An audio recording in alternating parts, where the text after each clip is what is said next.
Senhor presidente, senhores senadores, senhoras senadoras, o Brasil que nos vê pelas redes sociais e a TV Senado, há muito desde o início do processo eleitoral, eu não volto a essa casa e, pela primeira vez, após o início do processo eleitoral, estou de volta a essa casa.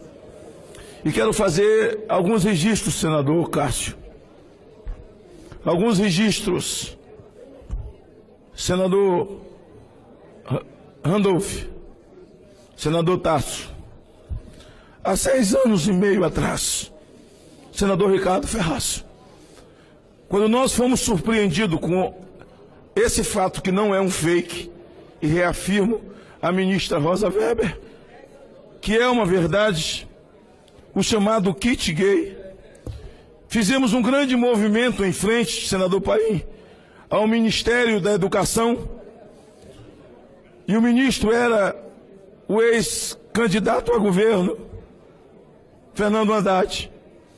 Uma emenda foi colocada por um deputado do PT de Mato Grosso, chamado Abicalil, de 4 milhões, para que pudesse confeccionar. E a partir dali, as nossas crianças passariam ao processo de aprendizado. Quando terminou aquele movimento, senador Eunício, há 4 anos e meio atrás, saímos e eu fui à Câmara. A minha esposa era deputada federal, deputada Lauriette. No corredor me deparo com um deputado federal. Alguém me puxou pelo ombro e eu olho para trás, senador Cássio. Era o deputado federal Jair Bolsonaro.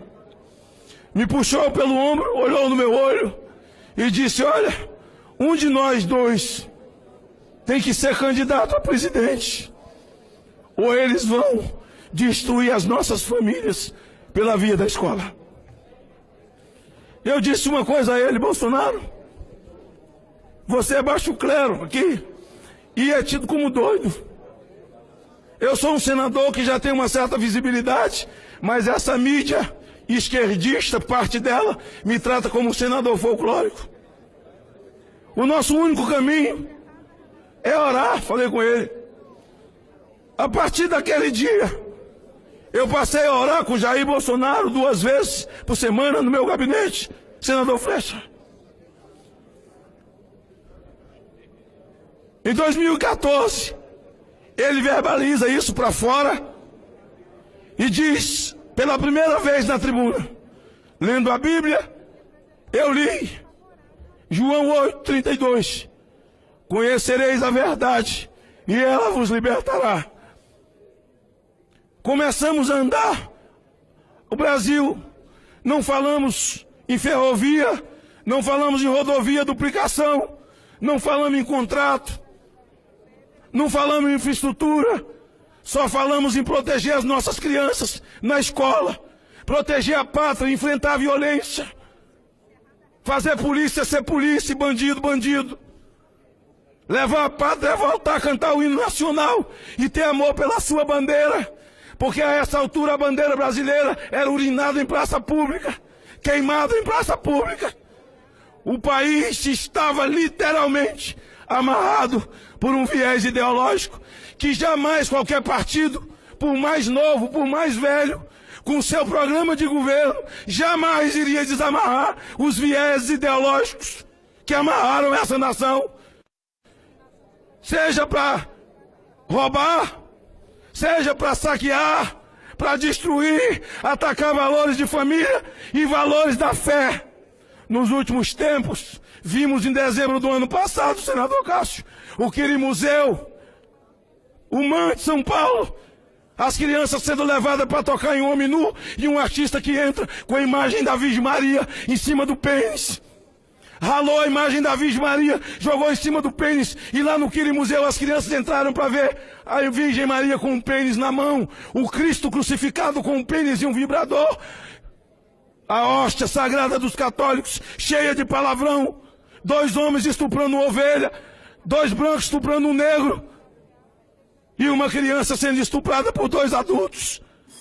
Atacaram todos os valores amarrados por um viés ideológico, cultural chamado, e destruindo a mente dos nossos filhos, que somos de uma cultura judaico-cristã nesse país. Só fomos falar isso para o Brasil, dizer que o cidadão não pode ficar desprotegido, nem o seu patrimônio, nem a sua família. O Brasil acordou, senador Anastasia. As pessoas voltaram a se apaixonar pelo hino nacional, chorar nas ruas, verde e amarelo. Meninos, adultos, anciãos, as pessoas vieram para a rua, multidões e multidões. Dizia-se assim: eles têm militante, tem MST, eles têm CUT, eles têm as ONGs que mamam no governo, ninguém tira eles, mas o Brasil virou militante de si mesmo. O Brasil militou em favor de si. Ninguém votou em Bolsonaro. O cidadão votou nele mesmo. O cidadão não votou em Bolsonaro, ele desvotou nos outros. Só verbalizamos isso. E ontem, a nação brasileira, no domingo, às 18 horas, as avenidas, as ruas, as vielas foram inundadas de verde e amarelo. O povo voltou a cantar o hino nacional.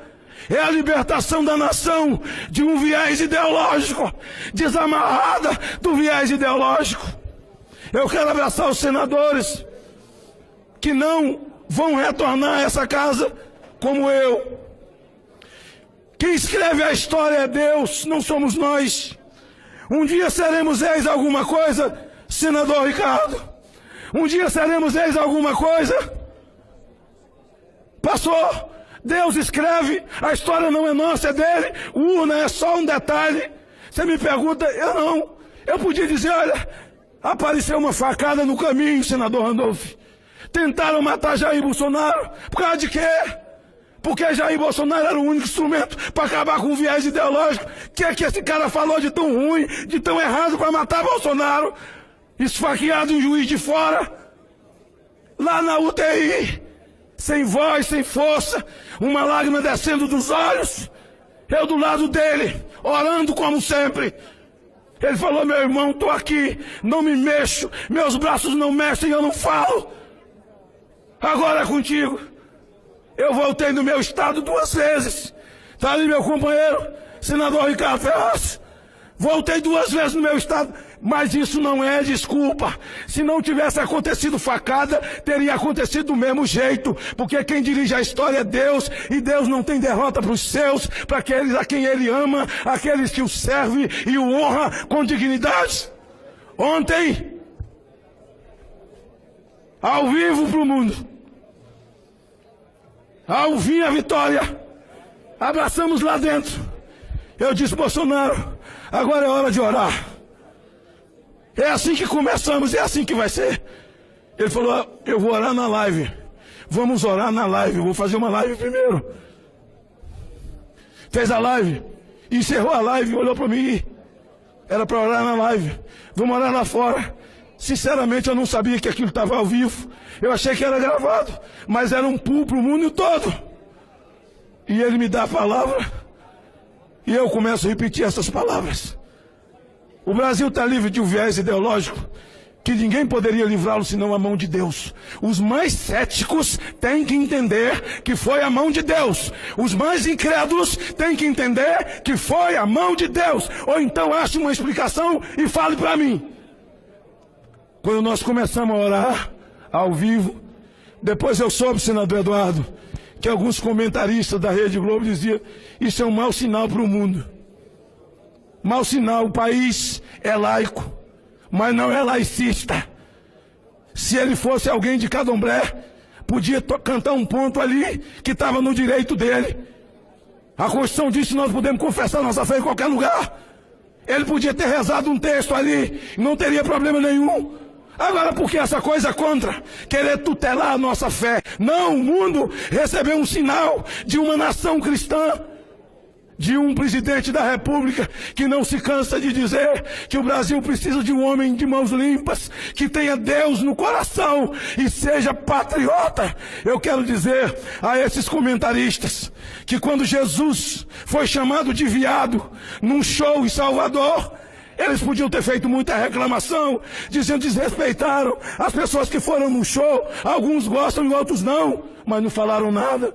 Jesus, a rainha do céu, Jesus é viado, ninguém fez nada. Agora, porque nós oramos, faremos isso muitas vezes. Vocês vão ter que aguentar ter um presidente que vai depender só de Deus. Nós vamos continuar orando. E temos 1000 razões, e razões sobejas, para agradecer a Deus o que fez. O Deus que nos trouxe até aqui, que nos guiou até aqui, que poupou a vida de Jair Bolsonaro, que por alguns momentos fez com que a nação brasileira chorasse e visse a sua esperança esvair entre os dedos, como se Jair Bolsonaro, que verbaliza aquilo que sonha o Brasil, fosse morrer em Juiz de Fora, mas não foi. Fica algumas lições, senhor presidente. Eu lhe agradeço pela oportunidade de verbalizar nesse momento parte da fala que eu falei aqui. Eu falei com Vossa Excelência, eu falei com o Ricardo, falei com o Cássio, falei com todo mundo. Cruzei esse país falando em nome de Deus, cantando o hino nacional, chamando a atenção daqueles que confessam fé cristã. Essa é a maior nação católica do mundo. Bendita é a nação cujo Deus é o Senhor. O Brasil acima de tudo e Deus acima de todos.